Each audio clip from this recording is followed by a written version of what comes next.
Hi guys, be the bull welcomes you again. Yes, ये stock जो है वो बहुत छोटी कंपनी है, लेकिन आई मीन रिकॉग्नाइज करने लायक थोड़े पैरामीटर्स दिख रहे हैं। सारी बात करेंगे। उससे पहले अगर मेरी चैनल पर नए हैं तो प्लीज़ सब्सक्राइब कर दीजिए, बेल का बटन ज़रूर हिट करिए और मेरी चैनल आपके कॉन्टैक्ट में भी सबको शेयर करिए ताकि उनकी भी स्टॉक मार्केट की जर्नी और भी ज़्यादा कॉन्फिडेंट और सक्सेसफुल हो पाए। तो कंपनी का मार्केट कैपिटलाइजेशन जो है वो 318 करोड़ का ही है। ये बात खास ध्यान रहे, बहुत बहुत बहुत छोटी कंपनी है। रिस्क मतलब उसी तरह का होगा। इसके अंदर फेस वैल्यू 10 की है, करंट प्राइस 183 का है, 52 वीक हाई 216 और 52 वीक लो 130 रुपये। बुक वैल्यू 56.7 है, स्टॉक का पी 22.6 है, आर की बात करें तो 13.8 है, आर 13.9 और डिविडेंड यील्ड 0 है, मतलब कंपनी कोई डिविडेंड नहीं देती है। ये जो कंपनी है वो कंस्ट्रक्शन इंडस्ट्री को बिलोंग करती है और कंपनी के ऊपर आप देख सकते हैं कि लॉन्ग टर्म और शॉर्ट टर्म बोरोइंग की बात करेंगे तो 5 साल पहले 0 था, अभी भी 0 ही है। शॉर्ट टर्म बोरोइंग 5 साल पहले 93 लैक्स था, जो अभी 2022 के हिसाब से 10 करोड़ 8 लाख रुपए है। तो वैसे लॉन्ग टर्म एक तरफा अच्छा है और 10 करोड़ की बोरोइंग्स है। It's okay. मतलब यूज़ कैसे करती है कंपनी अपने बिजनेस को ग्रो करने के लिए, ये बोरोइंग्स का वो सबसे ज़्यादा मैटर करता है। सेल्स जो है वो ट्रेलिंग 12 मंथ्स का 77 करोड़ का है। और आप वैसे 12 से अभी ट्रेलिंग 12 मंथ्स मतलब ये 10-11 साल का टोटल सेल्स देखेंगे ना आप, तो every year on year basis पे एक जिस तरह की छोटी कंपनी है उस हिसाब से ग्रो तो कर रहा है। लेकिन यहाँ पर एक बात नोटिसेबल ये है कि अपनी कैपेसिटी के हिसाब से स्टॉक ग्रो कर रहा है, ये बात ध्यान एकदम दें आप।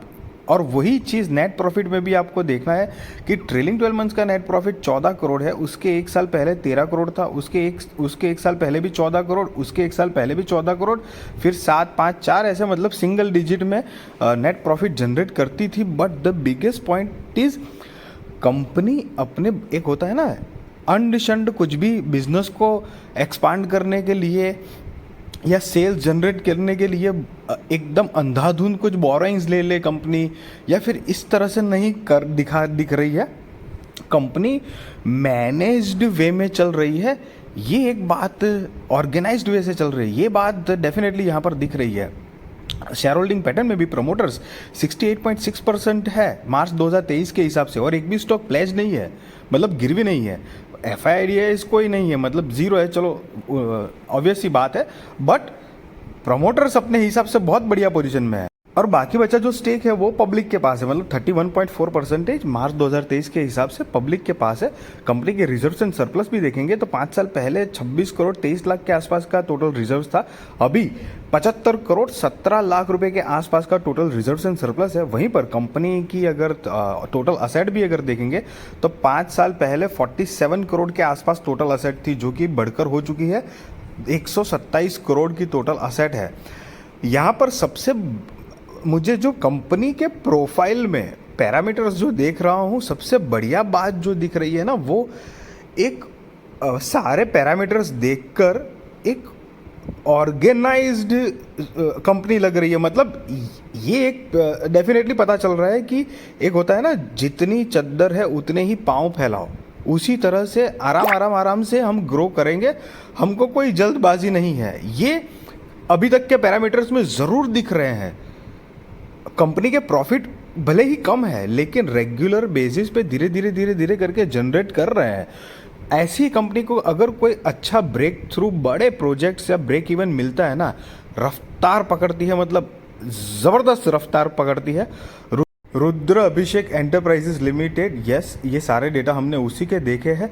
कंस्ट्रक्शन इंडस्ट्री, कंस्ट्रक्शन सेक्टर में काम करती है कंपनी का जो IPO मतलब स्टॉक जो है वो BSE पर लिस्टेड नहीं है, अभी NSE पर है, जो कि 18 दिसंबर 2020 के आसपास कुछ स्टॉक मार्केट में आया था और तब से लेकर अभी तक 63% का रिटर्न दिया हुआ है। मतलब 2-2.25 साल आप गिन सकते हो।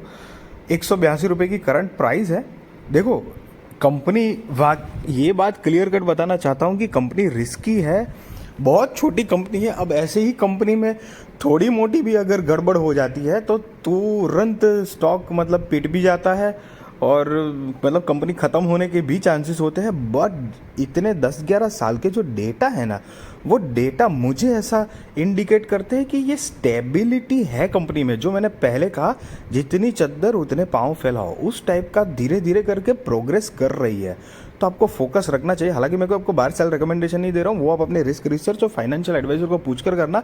बट मेरी वीडियो अगर इन्फॉर्मेटिव लगी, अच्छी लगी, तो लाइक ज़रूर करना और अपने सारे कॉन्टैक्ट्स में भी शेयर करो, ताकि उनकी भी स्टॉक मार्केट की जर्नी और भी ज़्यादा कॉन्फिडेंट, सक्सेसफुल और अवेयर हो पाए guys. Thank you so much.